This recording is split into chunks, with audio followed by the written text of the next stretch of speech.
D1 basketball until about 15 years ago, and ever since then they have been taking D1 by storm, one of the best mid-major programs in the country. And Vince Gill certainly lending his support.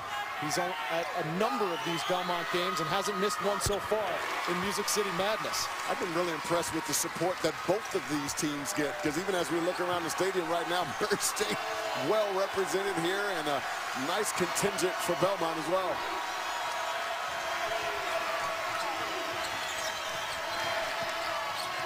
It's a 5-point Murray State lead. Brads has the guard on him inside, 35 in blue. The ball has to find him.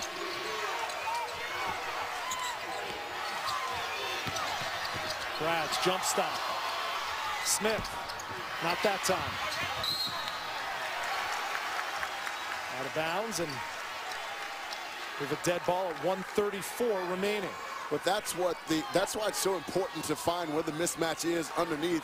Brads is a very unselfish ball player. If he can score down there, he'll try, but otherwise he's looking to try to find open guys.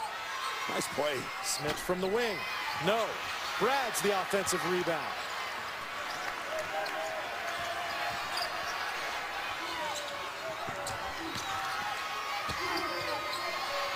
Smith not shy. That's his 3rd consecutive miss. Looks like he's putting a little bit more arc on that shot than he usually does. Good catch by Williams. Moss for 3.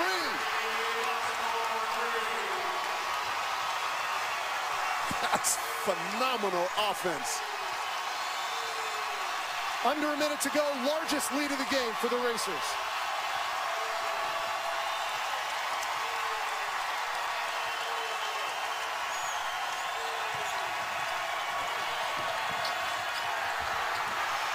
Payne saves it. Murray State's got numbers. And Sapp lost it out of bounds. Folks, this is why it's so important to get paint touches either off the bounce or off the pass. Watch that basketball go into Jarvis, and he finds it on the weak side because of all the attention you have to pay to the basketball. That is beautiful half-court basketball for Murray State.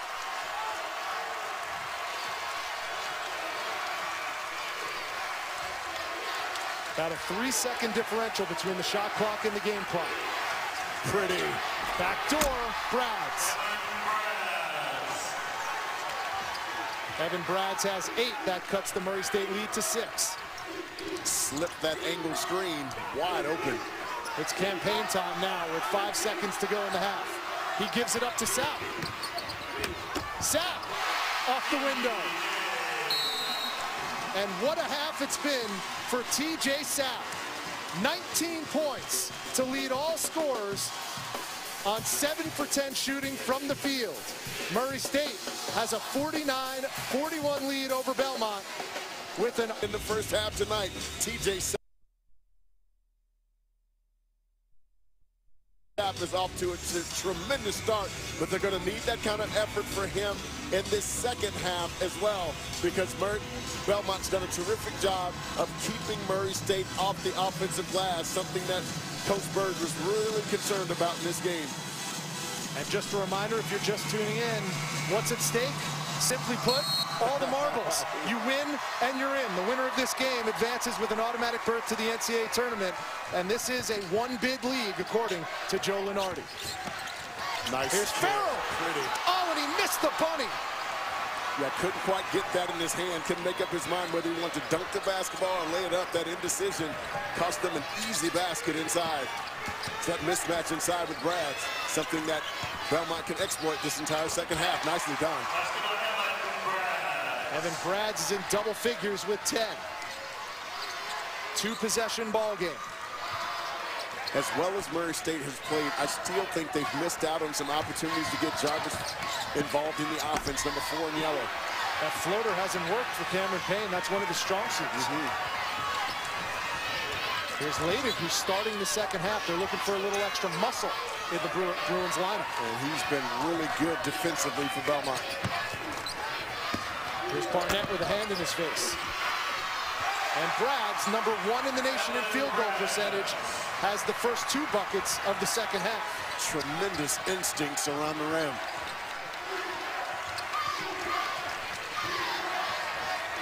Sapp with 19 in the first half. Gives it to Williams, low post. No foul called. Looks like there might have been contact with Egakize, but it goes out of bounds and it'll stay Murray State ball. Well, I thought Jarvis Williams really initiated that contact, so I like the no call from the officials. Moss with the inbounds. Off the catch, Payne off the side of the backboard, got his own miss. And again, at close range, the Racers can't convert.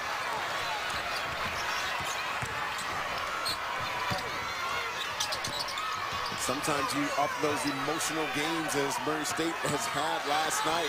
Sometimes you just a little bit off, and I think that's really the case with Campaign right now, because that kid can really fill it up off the bounce from three, and especially in transition. 10 on the shot clock. There's that mismatch again. The ball's got to find Brad's 35 in blue. With 5 on the shot clock, Chamberlain too strong. And Ladick tracks it down. Tell you, Belmont is really good at that because they take long shots, leads to long rebounds, and they know it. Nice pass. And Evan Brads is having himself a whale of a second half. 6 points for Brads in the half, 14 overall. We have a 2-point game. Well, again, Murray State is switching that action, and Brads is ending up with a guard on him down low. Belmont's doing a terrific job of finding that mismatch and exploiting it. A 6-0 spurt to start the second half. It's Evan Brads 6, Murray State nothing so far. Here's Williams. Finally, they get one to drop down. Jarvis Williams has 6. Well, he is a bull when he catches that basketball inside. Murray State 25 straight wins. That number matches their ranking at 25th in the AP polls. Brads is open again. This time Sapp guarding him in the post. Nice patience. Brad's on fire. 8 straight points for Evan Brads. Murray State's going to have to stop switching that so a big stays on Brads, because every time they switch it, Brads takes advantage. Nicely done. Good. Wow, what a cut to the basket. That's the 8th assist for Cameron Payne tonight. How about his vision? Impressive. It's one of the things that has NBA scouts drooling over. Yeah, and against the smaller guards of Belmont, he can see right over the top at 6'2".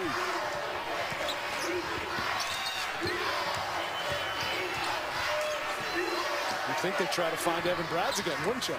Well, again, on the screens is where they're switching it, and so if they want to get him involved, got to get him screening. Barnett off the mark. Williams, the weak side rebound. And Barnett's been hot lately, a little cool tonight. NBA 3. Cameron Payne can't get on track. Another offensive rebound and putback by Jonathan Farrell, who's in double digits with 10. And that was a huge concern of Belmont coming into this game. The big front line of Murray State dominating the offensive glass. They have been terrific in that category here early in the second half. Brads is open again with the guard underneath. That ball's got to find him. Ladick from the wing. That's going to be an over-the-top foul on Reese Chamberlain.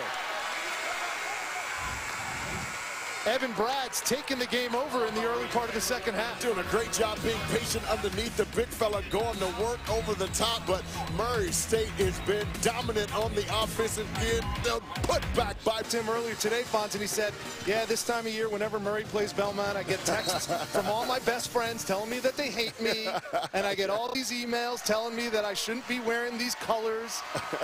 But he certainly embraces what this rivalry has become. A little inside information as well.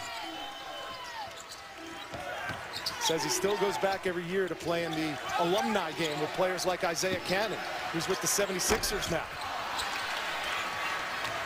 Payne off the mark again. Mercer with the rebound. Yeah, Campaign just not able to get it going so far in this game. I think he's got to get himself a layup or get to the line and see it go through the net to build his confidence. Great save by the freshman Mercer. Here's Mobley in the corner. Smith started off hot, and he's hot in the second half. That's the 4th three-pointer from Nick Smith. He has 14. Coming in this game, he was shooting 50% from the three-point line. Hot during this tournament. Williams lost it on the way up. Here's Bradshaw's checked in. Nice feed underneath. Mobley. Mobley had 5 in the semifinals yesterday, and he has 5 tonight in the championship game. I love the early push from Belmont. The question for Belmont is, after 2 games, this being their 3rd, do they have enough in the tank to be able to finish? Sapp lost it, wanted the foul, didn't get it. Here's Bradshaw. And Belmont is back on top by 1. A little sloppy play from Murray State. Belmont in perfect position, forcing some turnovers and getting some easy ones in transition. Here's Payne. Williams. Man's work.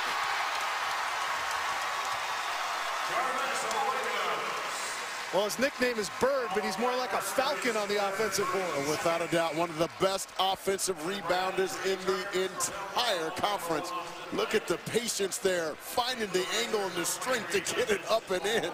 Jarvis Williams, oh, chest bump there. I think he liked his work around the rim. He had 23 and 10 in their semifinal wins. 7 of those 10 boards were offensive rebounds, and he had 19 and 10, a double-double the last time these teams met. Great leaper, tremendous rebounder and finisher around the rim.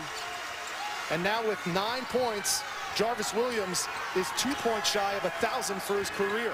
Led the nation last year in field goal percentage.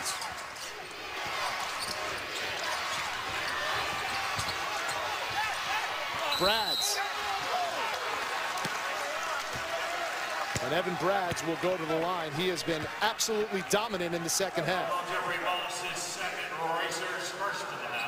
It's been terrific. I love how Belmont is finding where he is on the floor with the mismatches down low, and Evan Brads has been so patient and taking advantage of it. Brads now with 17. It's championship week presented by Dick's Sporting Goods as the women of the ACC battle in their championship game at 1. Then at 3:30, the SEC championship game on ESPN. Evan Brads had 8 in the first half, and he has 18 on the game. He's been asked to rebound the basketball better, and he certainly responded in OVC play. He's got 7 offensive rebounds in this game. Seymour short, Brads the rebound. Double-figure rebounds now for Brads, a double-double. Here's only the 2nd tie of the game. Here's Brads in the post. Much better matchup. Smith, not that time. And Payne wants to push. Good hands by Bradshaw. It's out of bounds. It'll stay Racers basketball. Yeah, and I like the push. Murray State has tremendous athletes that can really get out and run. The bigs run the middle of the floor really well. I think Murray State has to play with a lot more pace as this game progresses. Misses and makes, look to push. They were able to get some early things in transition to the rim in the first half and some open three-point shots as well. Tied at 58. It's just the 2nd time this game has been tied. Here's Justin Seymour, 6'3", 210 sophomore out of Atlanta, bringing it up.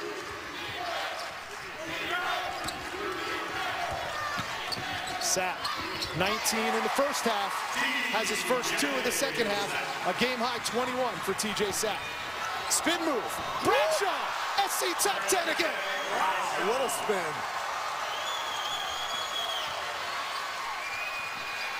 Here's Sapp.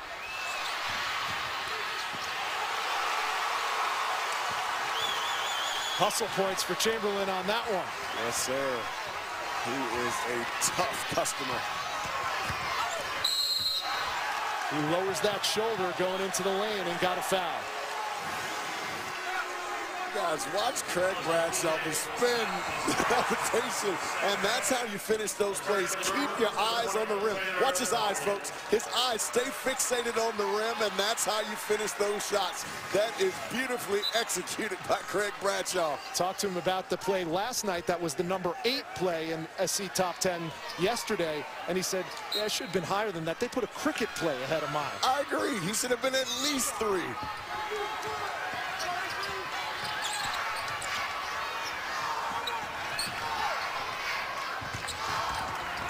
Now he tries it from distance. Off to the left. Chamberlain gets a fresh 35. Got to look back to the roll guy. Evan Brads is wide open on the roll. Sets the screen.